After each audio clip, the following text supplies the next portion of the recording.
Hi, this is Barron. And this is Greenfield. Today we're going to be explaining the design of our project. So we started with an accelerometer, the ADXL362, to detect changes in acceleration in the y-axis. This signal was then read by the Arduino and converted into units of gravitational acceleration. Then the signal was conveyed to the serial port of the laptop and processed by the MATLAB program and filtered by a low-pass Butterworth filter.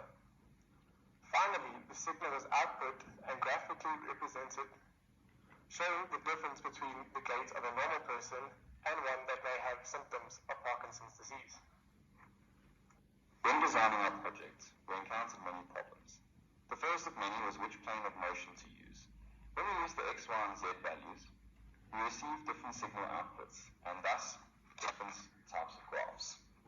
The second problem was the fact that our device was not fixed to our leg properly.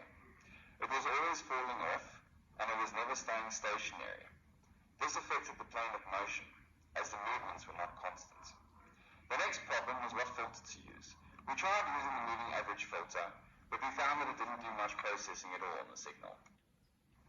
To solve our first problem, we looked at the orientation of the chip and deduced in which directions the various planes were pointed. By doing this, we decided that the y-axis was the perfect axis to use because the chip was inserted horizontally. To fix our second problem, we used an assortment of different equipment to secure the breadboard to our feet. First of many were hair ties. Second was press stick to secure the Arduino board to the breadboard. And finally, when deciding how to fix our filter, we went through many filters and decided that the Butterworth filter was the best filter to use, quite simply because the filter gave us the best result. Hi, this is Carl. And this is Grant. And this is the demo of our quantitative gait assessment device. This here is the physical device, as you can see. So this is how we decided to connect the device. We tried using hair bands at first, but they didn't really secure it properly. So we found a bigger one, which was more sturdy. I'm now going to be simulating walking like a normal person, which should give us a normal sinusoidal graph. All right, let's do it.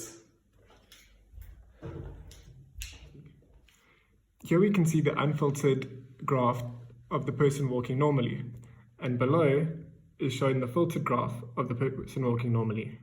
All right, now I'm going to be simulating a person who has symptoms of gait.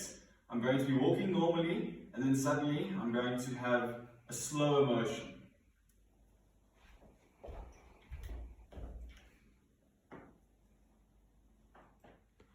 This graph depicts the unfiltered acceleration of a person first walking normally and then slowing down to simulate potential symptoms of Parkinson's. And here we have the filtered version of that same graph.